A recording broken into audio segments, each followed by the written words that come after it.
And now, what none of you have been waiting for, another episode of In the Library of Graphic Literature with your host, Wallace Ryan. Yay! Thank you. With his kind host, Luna. Yay! So we have all kinds of surprises and fun things today, including 4 new books and then a bunch of blind shelf picks, as we like to call them. Yeah, so, we did the shelf picks beforehand, so we're not walking in front of the cameras. But I wasn't watching you as you were doing it, and likewise, right? But now for the new ones, anyway, our new books. First one is up, of course, Disney, Mickey Mouse. We got Mickey and Donald, for whom the doorbell tolls. And so this is a collection of Ernest Hemingway. What has he got to do with this? Well, they're stories taken from Ernest Hemingway stories. So it's like a collection of different. I like where this is going. Mickey and Donald. And when I seen it was just like, okay, I may have 1 or 2 of these, maybe in some other collections, but it's such a great collection. It was like, oh yeah, I got to pick up this, because if someone's looking for something like that. So. There it is, all in one big one, and I like the art in some of them. It's okay. It changes. Yeah, it's a lot of European artists in it and all that. So they're. The first part of it reminds me of like. Oh wait, no. There's like 3 different ones here. So that's one's different, and then that one. Yeah. Yeah, there's like 3 different artists, I think. Oh no, there's probably even more. Yeah. Yeah. Probably 4 or 5. But I mean, I like it. It was a neat theme, and I thought, why not? Shall I show it to the folks? I don't think you've ever played Epic Mickey, but it's a fun game. Oh, hang on a second. Let me, there, now I can see where. Now I can actually place the things. Epic Mickey? Yeah, it came out on the Wii. Oh, okay. I think it came out on the PS3 after, too. Oh, okay. I didn't play it on that. See, there's something I know very little about is the continuation of comic properties into the gaming world, right? Well, I wouldn't think that would be comic. It was more so the animation, because you'd go around collecting the little animation. Oh, okay. Reels. Yeah, that's true too. Okay. Yeah. Well, that's true too. You weren't even listening to me finish the explanation. Okay. But you go around collecting little animated reels, and it's like of like Oswald, who was before Mickey. Okay. There's some of Mickey too, but. Okay. I see what you. I see what you mean in terms of it not being necessarily based on the comic, right? Mm. But I guess I just think in comic book terms that's my feeling. We're in 2 different worlds. 2 different worlds. Okay. So what's next? Now this one isn't a new one, but it's a. The Fabulous Furry. The Fabulous Furry Freak Brothers. Now of course this is the. Oh, this was one that was reminding me of Yvonne of the Yukon. I bet. Oh. Looks like. Probably there'll be a lot of people inspired by. Now there's 7 books in this series. This is book number 6, but they're putting them out in different order, right? The Idiots Abroad and Other Follies. This is cool. I got like. Oh yeah, I love the die cut, as they call it, right? It is. I love it. And all the covers will have those. But the boys, of course, they're out of control hippies. They look like it to smoke the dope. Oh, it was reminding me of Chong. That's who it was reminding me of. Oh yeah. Well, it's from the underground days, and this was one of the more popular ones. And this one actually they did a cartoon of it, and I don't know if the cartoon's not as good as the original comic, but very political stuff. And actually the drawing. This is the other thing too. There's a lot of underground comics, and the drawing wasn't that great. I actually liked the drawing style for. It's cartoony, but it's just like well drawn cartoony. So yeah, and I realized that they were putting these out. I had to run back and buy back 3. What volume was that? Well, they got 2. There's 2 out now. Fantagraphics has a habit sometimes, like they did it with the Barks one. They started with volume 6 or 7 or something like that. Decided to leave the early ones for later on, just publish from there up. Mm. These they just put out in. There's 6. There's two more that are 1 more that's already out, which I have on order, and then there's another one coming out soon. and then there's 4 more after that, and that'll have the entire run. But I just love the insane energy of these. All underground comics have that. I love your insane energy. Okay. Oh. Mind management. Once again. Bootleg. Now this. Mind management, I absolutely adore. It's. You're halfway through. I'm halfway through. It's. Now this was out a few years ago, and it's been a few years since the original series. Oh, he got a pet rat. That's so cute. I used to have a pet rat.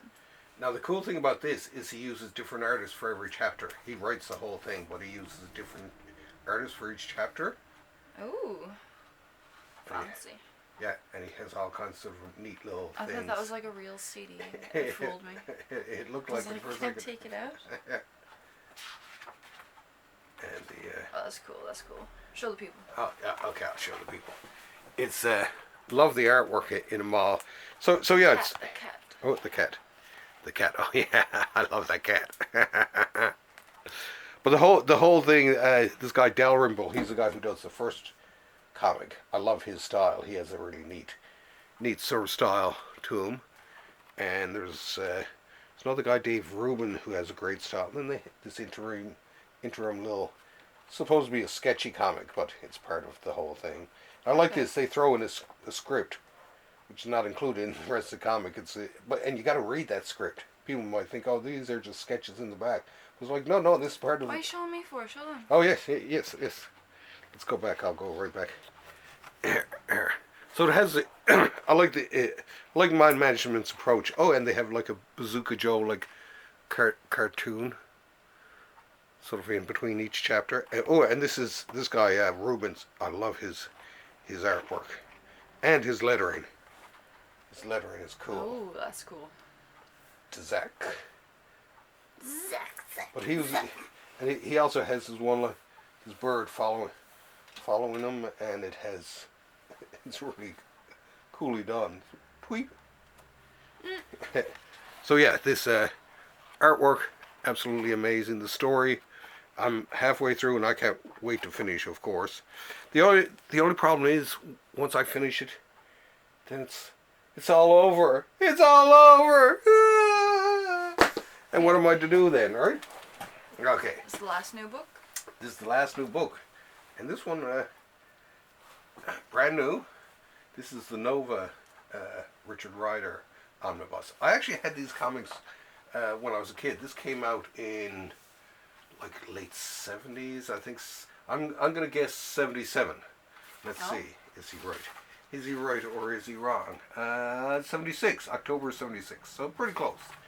And I know it just kind of looked like a cool superhero. He was sort of like Spider-Man. He was a teenager for one thing, and did he get bit by a spider? No, he gets sort of possessed or not possessed. He receives like this suit from some intergalactic force. His granddaddy. Or yeah, it seems his like. Uncle? And Yeah, I don't know. gives him superpowers. Don't come for me. Anyway, and of course, once he has superpowers, then of course everyone tries to kill him, right? And they got Thor gets into the mess, and of course. so it's kind of a fun little. Elaborate. It's kind of like a fun late '70s comic, and it's funny because the hero, he languished for years. They brought him out when the Guardians came back a few years ago, and then they included the concept of the Nova. Of them like as an intergalactic force in the movies. So I'd say it's still a cool character. I actually liked it. So I'd give this one, I don't know, 3 thumbs up, maybe 4 thumbs up, or out of 10 thumbs, 7 thumbs. Speaking of thumbs up, the book I'm going to show you next ended up getting middle fingers. Yeah? Oh, okay. The middle fingers, okay. Yeah, so they tried to put a movie adaptation, so we all know how that works for comic books. And anyways, I kind of got the middle fingers because it flopped in the studios. And yeah, so here we have Lord Lovecraft. Woo, okay, yay. Now, I remember... 25th special Yeah, this is 20, and this is an autograph one I got from Mr. Vosberg himself, and it The includes. other one's colored. Where's the? I don't know Oh, the comic. The comic Probably itself left is it some of out the, there. but this included some comics from long time ago, and it's just I was kind of like Mike's work. He has a certain he can actually draw too. You Can see, you take that, please? he is a good he is actually a good artist. I found the comic. And this I think I can't remember if this this doesn't have the. Oh yeah, this does have some of the early. So this came from like the Crypt stories. And it was Lori was like the new It girl. Not very good at like focusing it on the camera. Everything's like backwards. Probably shouldn't even be showing this all, but I mean like. Oh, that's okay. in the Sextortion. in the Lori Lovecraft omnibus, there's these. Know what they call it? Oh no. Oh no, this one here is the omnibus. It has a Sexploitation. Sexploitation. That's it. Look, there was a Linda Lovecraft series that he did in the 70s. Oh, it's cute. And I got this.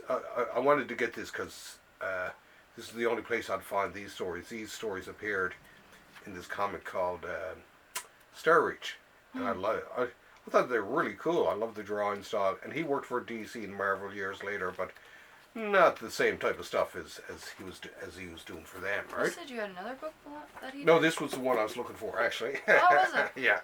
Oh. And then when I came over, sat there, I seen it there. I was like, oh, well, I guess I could have saved all the 10 minutes of looking if I had just asked you, right?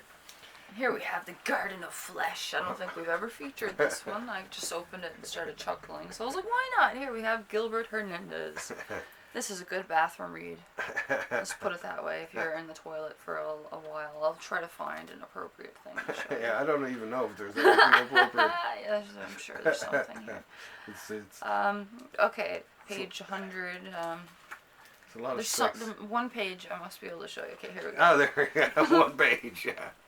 Out of this whole book. If I can like even... The rest of it very risque. It even has a warning on the back, warning adults only. But I just loved the... Yeah, warning.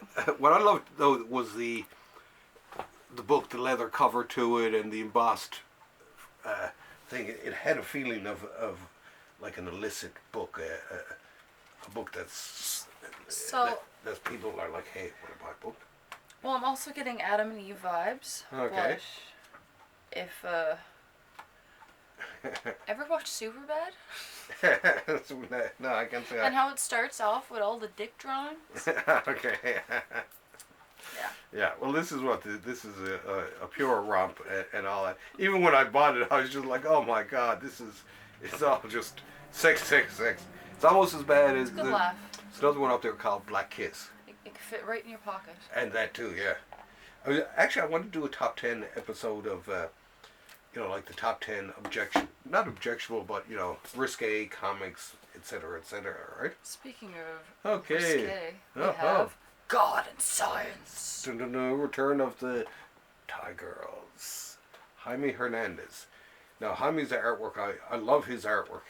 And it was only years later that I realized that he's the one I keep telling you about. He's a punk Archie. Oh, this is the one with the grandma you were telling me about. Oh, no, that's another one. That's DC. Another grandma. Another grandma. There's two grandmas.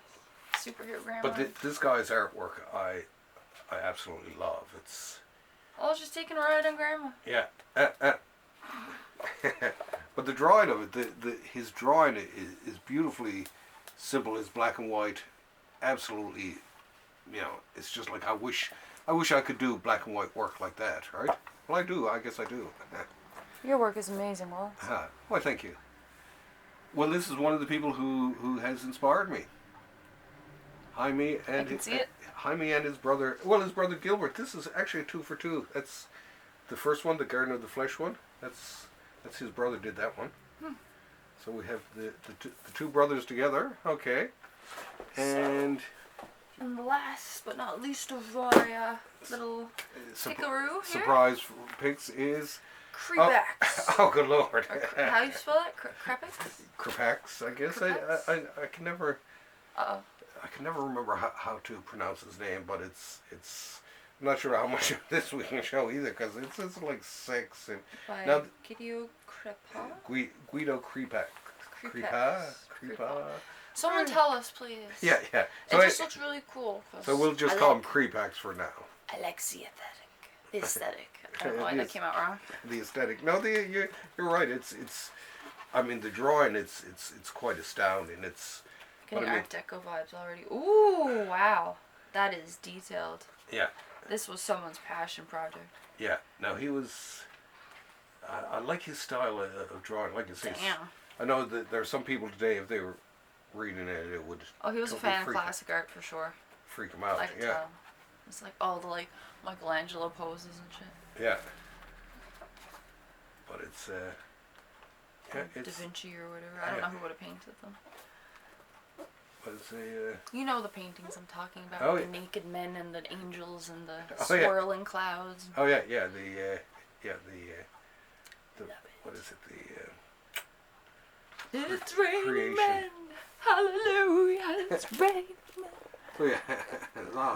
I'm just keeping it to myself here, not even like showing you. Yeah. I'm probably just showed you like literally the worst one. Yeah.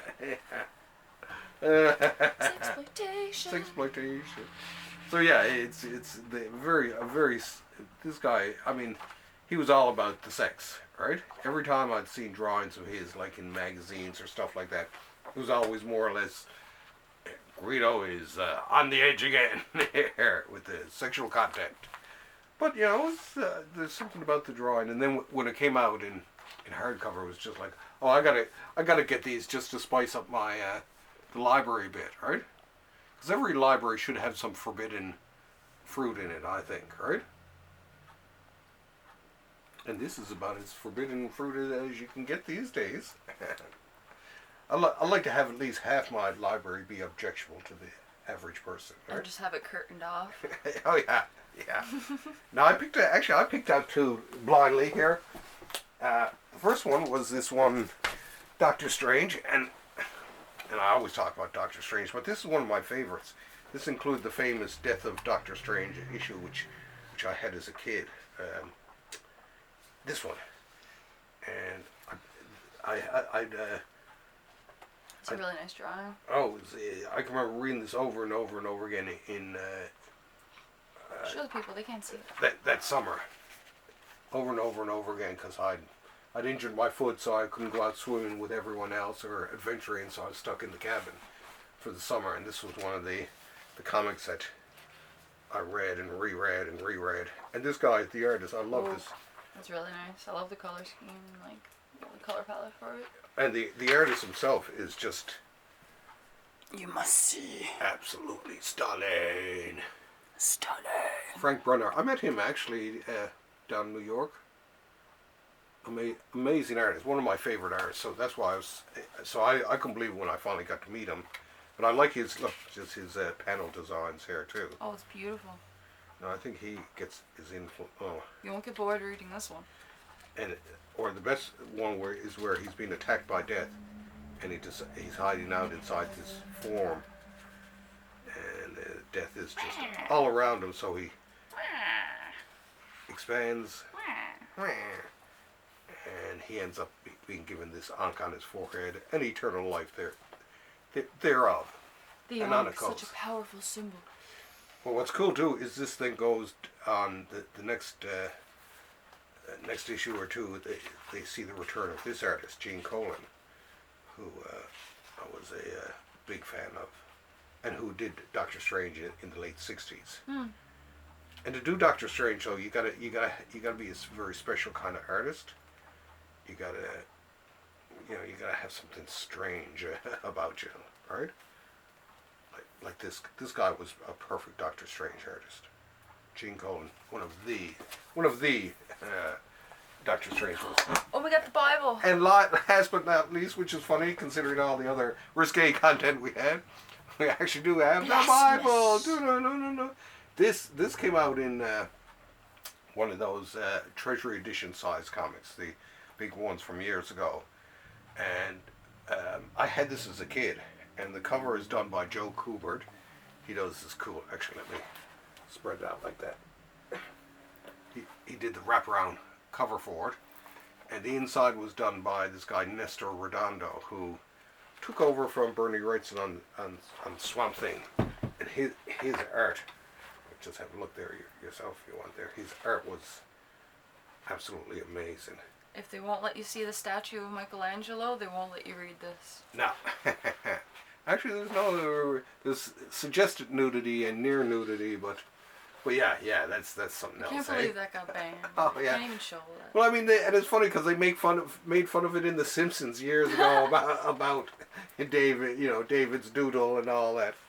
But this, I mean, the drawing in this, I mean, look, I love this thing where evil starts to creep in, right? Sure, there's David. Yeah.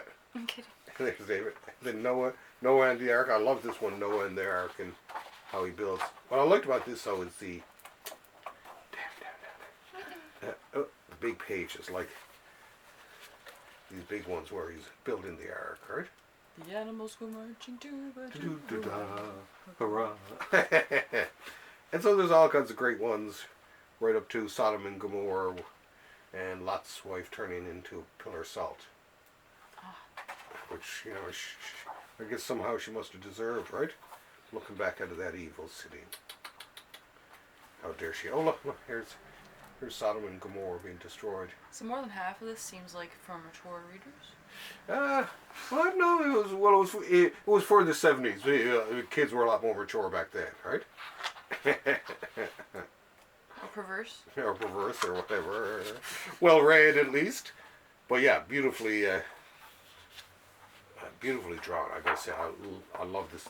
This guy was from the Filipino wave that came in the 70s. I mean, these guys could draw. And the Tower of Babel. Babel. I love that one. That is so cool. Babel, yeah, Babel. That is so cool, isn't it? Hey, Babel. Oh, and this one here, the tower itself, right? I love that. I mean, that's what I loved about the treasure editions, was they were bigger than your normal comics, a little bit bigger than this.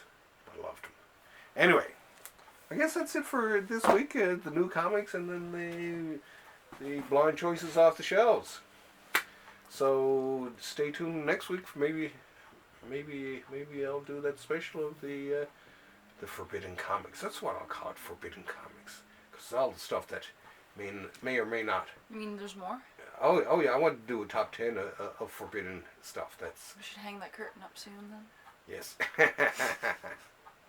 Alright. Okay, thanks for having us over, And that's a wrap. Hey, keep on reading. Bye.